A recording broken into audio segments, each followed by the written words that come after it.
ایک بال کا پکا. اچھا مجھے ایک سوال کا جواب دو.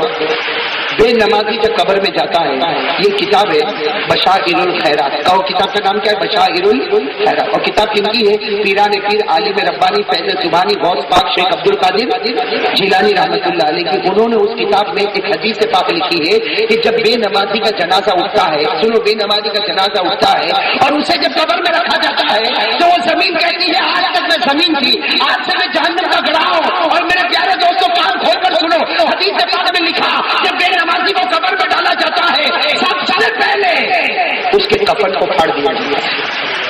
سب سے پہلے قبر میں اس کے کفن کو پھاڑ دیا جاتا, اسے ننگا کر کے فرشتوں کے سامنے کھڑا کیا جاتا. اس کے بعد میں ہمارے آقا صلی اللہ علیہ وسلم نے فرمایا بے نمازی جب قبر میں ہوتا ہے کفن کو پھاڑ دیا گیا, دو فرشتے آتے ہیں, ایک فرشتے ہاتھ میں لوہا ہوتا, وہ لوہا فرشتہ کہتا یہ لوہا وہ ہے جس کو جہنم میں 3000 سال گرم کیا گیا. وہ لوہا لایا جاتا. میرے پیارو, میں کس طرح کہوں میرے پیارو, یہ آنکھ جو ہے نا آنکھ, اس کو چیرا جاتا, یہاں تک لایا جاتا, ناک کو کاٹا جاتا, یہاں تک لایا جاتا, جبڑے کو پھاڑ کر یہاں تک لایا جاتا. اور میرے پیارو قبر میں آگ لگائی جاتی ہے, وہ آگ لگتی ہے بے نمازی کی قبر میں, وہ آگ لگتی ہے جس کا دھواں پہلے آسمان تک اٹھتا ہے. میرے پیارو, یہ تو اللہ نے قبر کے عذاب کو چھپا دیا ہے, ورنہ اللہ کی قسم اگر اللہ نے کھولا ہوتا تو شاید کوئی نماز چھوڑا بھی نہ ہوتا. اس لیے میرے پیارے دوستو یہ حقیقت ہے, ہمارے نبی نے جو کہہ دیا وہ حق. ارے بولو نا, ہمارے نبی نے جو کہہ دیا وہ حق, اس سے بڑھ کر کوئی حق ہو ہی نہیں سکتا. اس لیے کہ نبی فرماتے تھے, زبان نبی کی ہوتی تھی, کلام تو اللہ کا ہوتا تھا. تو چلو میرے پیارو, بات ختم کرنے سے پہلے آج ارادہ کریں. بھائی سب ارادہ کرتے ہو انشاءاللہ؟ بھائی نماز پڑھیں گے, سب پابندی سے نماز پڑھیں گے انشاءاللہ. یہ سارے بیانوں کا خلاصہ, سارے بیانوں کا نتیجہ, آج سے ہماری میٹھی کھاڑی میں یہ وعدہ پکا کرو انشاءاللہ جب تک ہماری جان میں جان رہے گی, بولو جب تک ہماری جان میں جان رہے گی انشاءاللہ, بولو انشاءاللہ ہماری نماز قضا نہیں ہوگی. ساتھ میں بولو ہماری نماز قضا. دیکھو میں نے کل جھاپا بازار میں بھی کہا تھا, آج بھی آپ کو کہتا ہوں, میں نماز کے لیے بھی آپ کے پاس ہاتھ اٹھاؤں گا, کون نماز پڑھے گا, لیکن ابھی اٹھاؤں گا, اس لیے کہ فارملٹی نہیں چاہیے. فارملٹی نہیں کہ مولانا نے کہا میں نے اٹھایا, پھر مولانا کہا دیکھنے آتا کہ میں فجر پڑھا کے نہیں کرا. اس لیے میں آپ کو کہتا ہوں کہ ہاتھ اٹھائیں گے, لیکن ہاتھ اٹھانے سے پہلے ہمارے پیدا کرنے والے خدا کو حاضر ناظر مانے, اللہ کے رسول پاک صلی اللہ علیہ وسلم کی محبت میں آئے. اور ربیع الاول کا مہینہ, اس میں جھوٹا وعدہ کرنا مناسب نہیں. یہ وہ مبارک مہینہ ہے جس میں ہمارے نبی کی ولادت باسعادت ہوئی. یہ وہ مبارک مہینہ جس میں ہمارے نبی پردہ فرما گئے. اتنے مبارک مہینے میں اور کئی راتوں سے ہماری میٹھی کھاڑی میں سیرت نبی کے جلسے ہوتے ہیں. میرے دوستوں اتنے جلسوں کا تو میں واسطہ, ہمارے نبی پاک صلی اللہ علیہ وسلم کے مہینے کا واسطہ, اللہ تبارک و تعالیٰ کے پیدا کرنے کا واسطہ, اللہ کو حاضر ناظر ماننے کا واسطہ. میرے پیارو, اگر صحیح بولنا ہو تو ہاتھ اوپر کرنا, اللہ کو جھوٹا ہاتھ پسند نہیں ہے. اگر نماز کے لیے پکا ارادہ اور ہاتھ اوپر ہوگا نا, میں بھی قسم کھاتا ہوں جہنم کا دھواں تیرے ہاتھ کے قریب نہیں آئے گا. اور اگر جھوٹا جھوٹا کرے گا نا تو اللہ کو جھوٹ پسند, بولو اللہ کو جھوٹ پسند. اس لیے دیکھو میں آپ کو تمام واسطے دے کر کہتا ہوں, جو نماز پڑھنے والا وہ ہاتھ اوپر کرے. اس لیے کہ میں قسم کھا کر کہتا ہوں کہ نمازی جنتی. بولو بھائی نمازی, تو چلو ہاتھ اوپر کرے جن جن لوگوں کو پڑھنے کا, اور ساتھ میں کہو انشاءاللہ. بولو ساتھ میں کہو انشاءاللہ, پھر کہو انشاءاللہ. کل کی فجر سے لے کر انشاءاللہ موت کی شام تک انشاءاللہ